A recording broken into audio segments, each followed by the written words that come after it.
अस्सलामुअलैकुम वरहमतुल्लाहि वबरकातो। કેમ છો તમે બધા? એપિસોડ 2 ફેક્ટ્સ અબાઉટ પોમોગ્રેનેટ એટલે કે દાડમ ઇન ગુજરાતી. દાડમને ગુજરાતીમાં દાડમ કહેવાય છે, ઇંગ્લિશમાં પોમોગ્રેનેટ કહેવાય છે, ઉર્દૂમાં અનાર કહેવામાં આવે છે અને અરેબિકમાં રોમાન કહેવામાં આવે છે. અનારને અરેબિકમાં રોમાન કહેવામાં આવે છે. દાડમની અંદર એક જન્નતી દાણો હોય છે.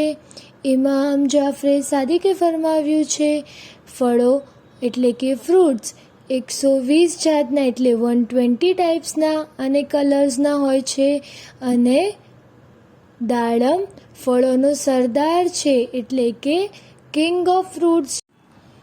ઇમામ સાદિક અલૈહિસ્સલામ કહે છે, અગર કોઈ શખ્સ દાડમને જુમ્માના દિવસે ખાય તો એક દાડમ ખાય તો 40 દિવસ, અગર 2 દિવસ ખાય તો 80 દિવસ અને અગર 3 દાડમ ખાય તો 120 દિવસ શૈતાનના વસવાસથી દૂર રહે છે અને કલ્બ નૂરાની રહે છે. હવે આપણે જોઈએ બેનિફિટ્સ દાડમના.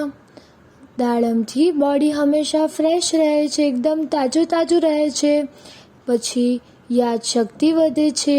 દાડમ ખાવાથી અવાજ સારો થાય છે. દાડમ ખાવાથી ચહેરો સુંદર થાય છે. બ્લડ એકદમ પ્યોર થાય છે અને જેનાથી આપણી સ્કિન ક્લિયર રહે છે એટલે કે સાફ રહે છે. અંદરના દાણાઓ વચ્ચે પાતળા પડદા સાથે ખાતા હતા અને આપ અલૈહિસ્સલામે ફરમાવેલું છે કે દાડમને તેના અંદરના પડદા સાથે ખાઓ, તે પેટને સાફ કરે છે. તેના એક દાણાને પેટમાં જઈ દિલને રાહત આપશે અને દિલને રોશન કરશે અને 40 દિવસ સુધી તે શૈતાનના વસવાસથી દૂર રહેશે. અમીરુલ મોમિનીન અલૈહિસ્સલામના ફરમાન મુજબ દાડમમાં જન્નતનો એક દાણો છે, તેથી દાણા પડી જાય તો તેને વીણીને ખાઈ લો. આપ દાડમ એકલા ખાતા હતા અને દાણો પડી જાય તો તેને ઉઠાવી લેતા હતા. હું આશા કરું છું કે તમને